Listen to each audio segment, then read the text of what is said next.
¿Alguna vez se han preguntado cuántas cosas hemos dejado de hacer por miedo? ¿A cuántas personas hemos dejado de conocer, saludar, estrecharle la mano a alguien, hacer alguna idea, crear algún proyecto, simplemente por algo que te paraliza, simplemente por algo que bloquea tu ser, tu mente, y te impide de repente dar ese paso?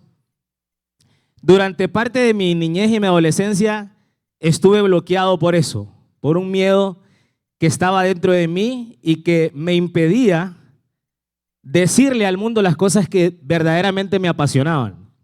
Siempre tuve una inclinación artística, podríamos decir.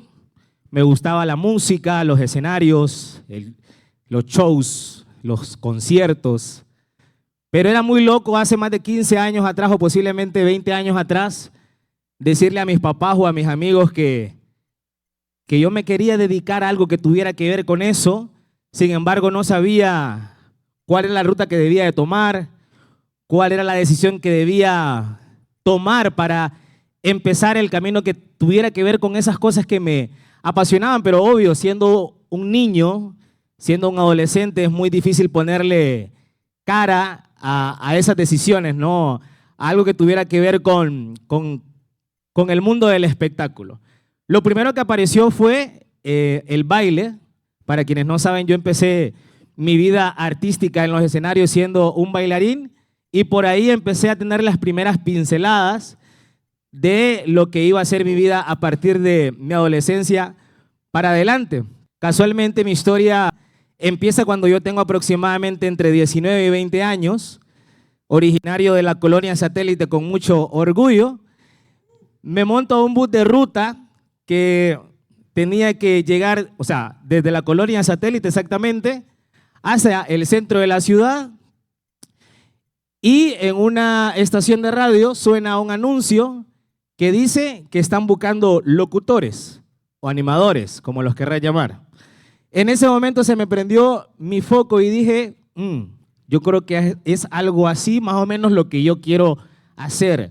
Un locutor está en una cabina de radio escuchando música, hay eventos, hay shows, hay conciertos, y más o menos tenía los elementos que ese adolescente o que ese niño había soñado hasta ese momento, ¿no? Y bueno, mandé todos los datos, me fijan una fecha para mi casting, voy, recuerdo ese día estaba empapado de nervios, o sea, era un adolescente realmente, como decimos nosotros, sos un cipote, no sabes absolutamente nada.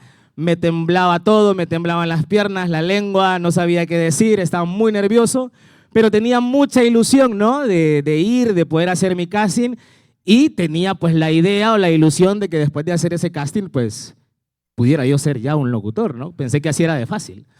Terminó el casting, pues yo pensé, ¿no? Que al día siguiente me iban a llamar, me iba a pasar algo, vení, vas a quedarte trabajando con nosotros. No pasó absolutamente nada. Pasó una semana, pasó 2 semanas, no recibí ninguna noticia, ¿no?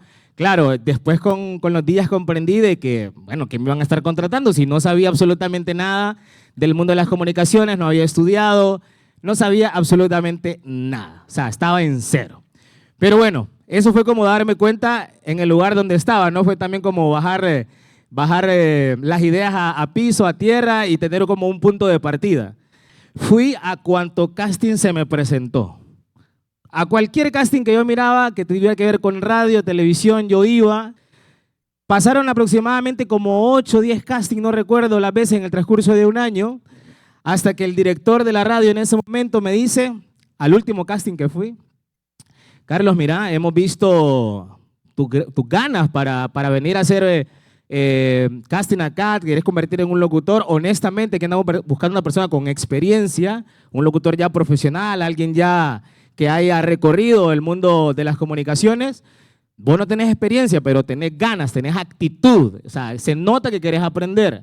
Así que les he dicho a los jefes que vas a venir y que vas a estar un tiempo de prueba con nosotros para ver qué pasa, ¿no? O sea, de repente aprendes acá y te quedas trabajando.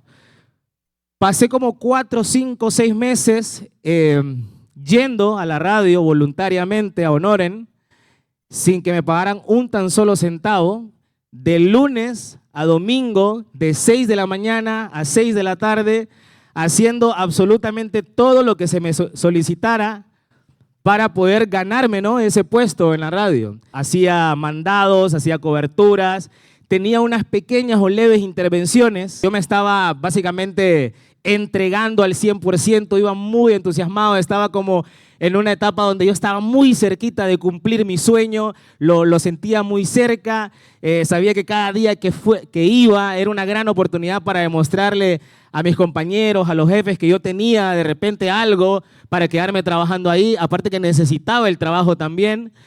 Pasó el tiempo, recuerdo, le pedí a mis amigos, personas me ayudaban para poder irme con mis pasajes solamente de la satélite a la radio, tomaba 2 buses para poder llegar, hasta que pasó 4 o 5 meses, me llama el director de la radio y me dice: Carlos, mira, estamos muy contentos de todo lo que has hecho por acá, de todo tu aprendizaje en la radio. La verdad que hemos visto una persona con mucha actitud para querer aprender y desarrollarse en el mundo de las comunicaciones.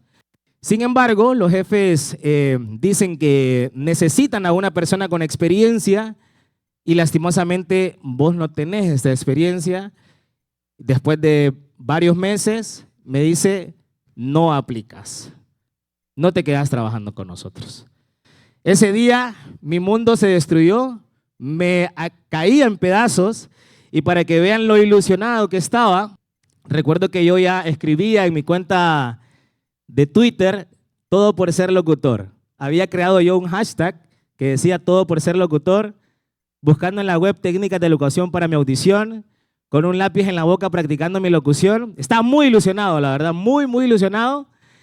Y lastimosamente mi sueño se derrumbó, me vine abajo, me caí en pedazos, me pregunté qué cosas había hecho mal, por qué, si era mi gran sueño, mi gran anhelo, eso que yo había intentado por más de un año, ¿por qué no se me da? O sea, ¿será que realmente no estoy diseñado para esto? ¿Será que realmente tengo que buscar otro camino? Pero lloré mucho, lloré porque mi ilusión se me había básicamente escapado, la verdad, no sabía, estaba en un momento muy, muy incierto de mi vida.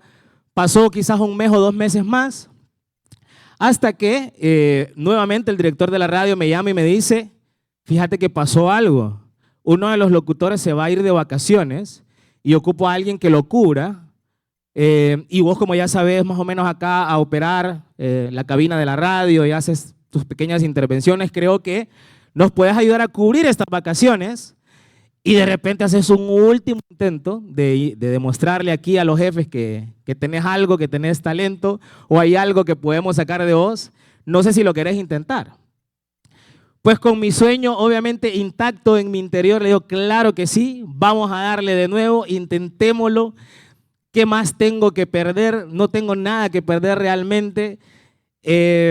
En mi cabeza, en mi interior, en mi sueño estaba intacto. Yo me veía realmente, me visualizaba en una cabina de radio poniendo música, hablando, expresando, porque esos eran los elementos, ¿no?, que hacían vivir en mí lo que yo quería hacer. Pues cubrí las vacaciones, otros 2 meses sin que me pagaran ningún solo lempira, sacando obviamente ahí a mis padres, a mis hermanos que me ayudaron con los pasajes para poder moverme, llegar a la radio. Y después de eso me llaman nuevamente y me dicen: Carlos, los jefes han visto tu buen desempeño, queremos decirte con honestidad que no tenés la experiencia todavía, no es lo que estamos exactamente buscando, pero en esta ocasión te vamos a contratar. Bienvenido a formar parte del equipo de Ex Honduras, que fue la casa que me abrió las puertas, y empieza mi vida en el mundo del entretenimiento y las comunicaciones. Estuve aproximadamente 10 años trabajando para la radio, quien se convirtió en mi escuela, mi universidad, para convertirme en un profesional de la comunicación. Sin embargo, como todas las historias lindas tienen su final, llegó el año de la pandemia y el encierro me hizo hacerme muchos cuestionamientos de lo que yo había hecho hasta ese momento con mi vida. Tenía ya aproximadamente 30 años, Sin embargo, algo dentro de mí me decía que algo hacía falta. No sabía qué exactamente, pero habían muchas ideas, habían muchas locuras que yo quería hacer, pero ya creo que la radio, la televisión no me daban la oportunidad a mí, en este caso, de explorar estas otras ideas que yo quería realizar. De alguna manera me cuestionaba si quería casarme, si quería tener hijos, a qué quería dedicar el resto de mi vida, qué quería hacer. Era como dar un siguiente paso, ¿no? Y yo sabía que estando en la radio y la televisión difícilmente lo podía lograr. Y es aquí cuando empieza una historia interesante. Durante el encierro empiezo a ver que otros creadores de contenido en el mundo pues ya están haciendo algunas cosas a nivel de Latinoamérica, en Europa. Y yo digo, bueno, si de repente me fue bien en la radio o en la tele, yo creo que como un creador de contenido independiente podemos crear cosas interesantes, ¿no? Y mi idea en un inicio era convertirme en un creador de contenido de turismo, ¿no? Yo miraba que hacía falta como alguien que destacara los lugares lindos de nuestro país. Yo decía como que por acá podemos encontrar un hueco para poder crear contenido de turismo. Eso fue exactamente en el año de la pandemia que yo renuncié a mi empleo, 2020, en medio de una incertidumbre mundial con mascarilla, y al joven Carlos Zúñiga se le ocurre hacer contenido de turismo. 2 meses más tarde, cuando estoy emocionado con cámaras, proyectos para ir a grabar aquí y allá, caen los huracanes Eta y Iota en Honduras y básicamente el turismo se va a la lona. No se puede grabar, no se puede hacer absolutamente nada, yo estoy sin empleo, estoy otra vez en un momento de incertidumbre, no encuentro qué hacer hasta que la vida, Dios, el universo, como lo quieran llamar, miro en una publicación de redes sociales que varios amigos míos están haciendo una convocatoria para recaudar víveres para las personas afectadas por los huracanes. Este proyecto se llama Los Hijos de Morazán. En este tiempo, pues, todo el tema digital estaba creciendo en Honduras y una convocatoria que solamente se había hecho a través del mundo digital logró hacer la recaudación más grande de víveres en la zona norte. Hicimos un concierto digital y al final de la colecta me dicen mis compañeros, Fanconi, Chaval, JD, me dicen, Zúñiga, debido al gran éxito que hemos tenido con la recaudación de víveres, vamos a iniciar un podcast y queremos que vos formes parte de este equipo. ¿Te entusiasma la idea? Claro, yo quería crear contenido de turismo, pero me uno a otros que también quieren crear contenido y ahí empieza la bonita historia que se llama el podcast de Los Hijos de Morazán, que inicia en enero del 2021. Honestamente, cuando empezamos nuestro programa, solo nos miraban nuestros mejores amigos. Eran 20 personas, literal. 4 o 5 amigos cada uno. Y tal vez alguna que otra novia, algún otro familiar. Y eso eran las personas que nos miraban en ese entonces. Pasó 1 mes, 2 meses realmente. Y yo todavía estaba como, no me termina esto como de convencer. No mirábamos como que la cosa avanzaba y demás. Aunque una cosa fue llevando a la otra, el primer año de repente éramos 200 personas que nos miraban. No recuerdo exactamente en qué momento sucedió, pero de repente se empezó a convertir en una gran comunidad de personas que se hizo inmensa y creo que nosotros tampoco no lo lográbamos dimensionar cuando esto empezó a suceder, hasta que pasaron algunas historias que terminaron de completar y a hacerme entender lo que nosotros estábamos haciendo, que fue precisamente esto, ¿no? Entretenimiento con propósito, que así lo logré identificar. Cuando nosotros empezamos el proyecto, veníamos saliendo de una pandemia, veníamos saliendo de huracanes, era un momento muy triste para el país, todo lo que se miraba en redes sociales, en los noticieros, en los periódicos, eran malas noticias, era tragedia, era muerte, era enfermedad. Y era muy difícil, ¿no? Encontrarle la vuelta para hacer algo divertido, algo que sacara a la gente de esa atmósfera negativa. El podcast fue tomando un tinte alegre, divertido, con muchos chistes, y eso fue como gustando a la gente, ¿no? Fuimos sacando a la gente del lado gris que teníamos y se fue convirtiendo en algo mucho más divertido, ¿no? Algo mucho más alegre. Eso nos llevó a realizar muchas cosas, giras, conciertos, artistas, grandes cosas que hemos vivido, gracias a Dios, con este bonito proyecto. En una de esas tantas giras sucedió algo que a mí marcó mi vida, impactó. Hicimos una pequeña convocatoria, estábamos, recuerdo, en Estados Unidos, llegaron 300 personas aproximadamente a vernos. Para mí fue algo grandioso. Está mi esposa de testigo, que la llamé llorando y le dije: estoy sorprendido, no puedo creer lo que estamos logrando, ¿no? Hondureños en otro país y personas de otros países también se están identificando con nuestras ideas, se están identificando con nuestras historias, con nuestras anécdotas. Para quienes no saben, yo bromeo mucho en el programa con intentar hablar inglés, ¿no? O sea, lo mastico ahí, hago muchas bromas con esto. Y se me acerca una persona y me dice: Carlos, quiero decirte algo. Quiero contarte que a través de tus intentos fallidos cuando hablas inglés, me has empoderado a mí aquí en Estados Unidos para intentar comunicarme en inglés acá. O sea, me has hecho como perder el miedo, ¿no? Me has hecho como envalentonarme para poder hacerlo.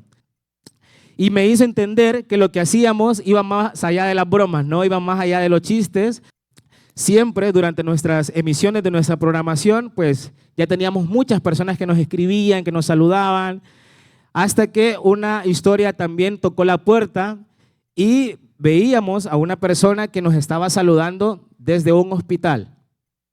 Nos decían: chavos, ¿qué onda? ¿Cómo están? Les cuento que estoy pasando con mi tratamiento de quimioterapia, y para que mi tratamiento sea un poco más pasajero, más divertido, pues yo los veo cada vez que ustedes hacen su programa y me río mucho con ustedes, me divierto, y quiero agradecerles profundamente porque a través de sus historias, a través de las risas, han hecho que mi tratamiento de quimioterapia sea menos complicado. Pasó el tiempo y recuerdo que pues dejamos de leer mensajes de esta persona, que de cariño le decíamos el soldado, un soldado de Morazán, hasta que a las semanas o meses aparece su madre y nos dice, llegó donde nosotros y nos dijo: chicos, quiero contarles que lastimosamente el soldado ha perdido su batalla con el cáncer y lastimosamente ya no está con nosotros de manera física.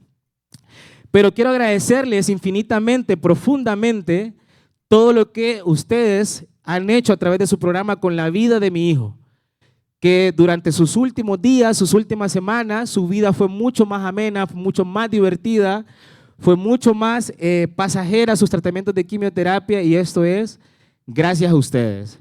Gracias por hacerlos reír, gracias por sacarnos una sonrisa, y es cuando comprendí nuevamente que lo que nosotros estábamos haciendo a través de nuestro programa estaba cambiando vidas, ¿no? Estábamos haciendo entretenimiento con propósito, estábamos impactando de manera positiva nuestra comunidad. Y para concluir esta historia, quiero basar todo lo que les he contado en 3 pilares fundamentales que para mí son muy importantes, que son la actitud, la pasión y el sentido. La actitud es aquella fuerza matriz que te hace abrirle tus brazos a la vida y enfrentarla con la mejor actitud posible. Mostrarte siempre abierto a las posibilidades, mostrarte como un aprendiz constante de la vida para que cuando llegue la oportunidad pues estés listo para recibirla. Mucha pasión, mucho fuego, mucha energía para desarrollar aquello que te encanta, aquello que te apasiona, con mucho amor, con ese fuego, ¿no?, que nos hace despertar. Y lo más importante hoy es que lo que nosotros hacemos tenga un impacto positivo en las demás personas, ¿no? Todo lo que hago vale la pena y tiene sentido para nuestras vidas cuando impactamos de manera positiva la vida de los demás, cuando invitamos a la reflexión, a la conciencia, cuando a través de una anécdota podemos invitar a la conciencia y a la reflexión, y eso completó mi vida con todo el sentido del mundo. Quiero dedicar esta charla a mi esposa, a mi hijo, que ahora son el motor de mi vida y en lo que mi vida cobra sentido todos los días. Muchas gracias.